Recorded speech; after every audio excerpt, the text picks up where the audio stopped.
out. What was Putin's intention in the war? Not the propaganda that's written about this. Oh, that they failed and he was going to take over Ukraine. The idea was to keep NATO, and what is NATO? It's the United States, off of Russia's border.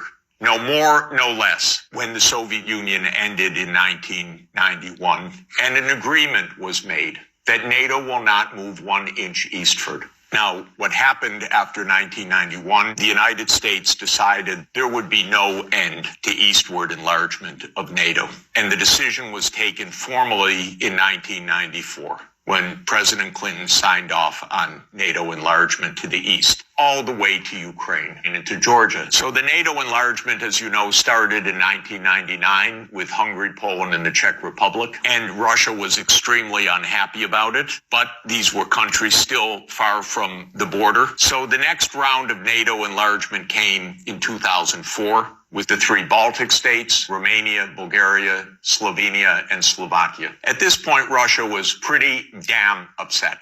So as everybody recalls, in 2007, President Putin said, stop, enough. And of course, what that meant was in 2008, the United States jammed down Europe's throat enlargement of NATO to Ukraine and to Georgia. This is right up against Russia. And Russia protested, because if Russia decided to have a military base on the Rio Grande or the Canadian border, not only would the United States freak out, we'd have war within about 10 minutes. And a month later, a war broke out. That gets Georgia destroyed. And starting in 2010, the U.S. put in Aegis missile systems in Poland and then in Romania. And Russia doesn't like that. In 2010, Viktor Yanukovych was elected on the platform of neutrality. Russia had no territorial interests or designs in Ukraine at all. What Russia was negotiating was a 25-year lease for Sevastopol Naval Base. That's it. Not for Crimea, not for the Donbass, nothing. In 2014, the U.S. worked actively to overthrow Yanukovych. Everybody knows the phone call by my Columbia University colleague, Victoria Nuland, and the U.S. Ambassador Peter Piot. Listen to it. It's fascinating. I don't think Cleach should go into the government. I don't think it's necessary. I don't think it's a good idea. I think Yats is the guy who's got the economic experience, the governing experience, and, fuck the EU. No, exactly. And I think we've got to do something to make... You don't get better evidence. Then came Minsk, and especially Minsk II. It said there should be autonomy for the Russian-speaking regions in the east of Ukraine. It was supported unanimously by the UN Security Council. The United States and Ukraine decided it was not to be enforced.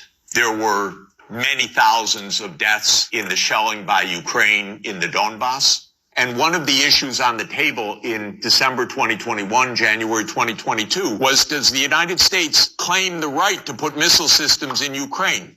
And Blinken told Lavrov in January 2022, the United States reserves the right to put missile systems wherever it wants. So the war started. What was Putin's intention in the war? It was to force Zelensky to negotiate neutrality.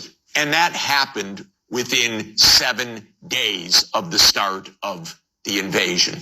Ukraine walked away unilaterally from a near agreement. Why? Because the United States told them to. The idea was that there would be Ukraine, Romania, Bulgaria, Turkey, and Georgia that would deprive Russia of any international status by blocking the Black Sea. And the American senators, who are as nasty and cynical and corrupt as imaginable, say this is wonderful expenditure of our money because no Americans are dying. It's the pure proxy war. And since the U.S. talked the negotiators away from the table, about 1 million Ukrainians have died.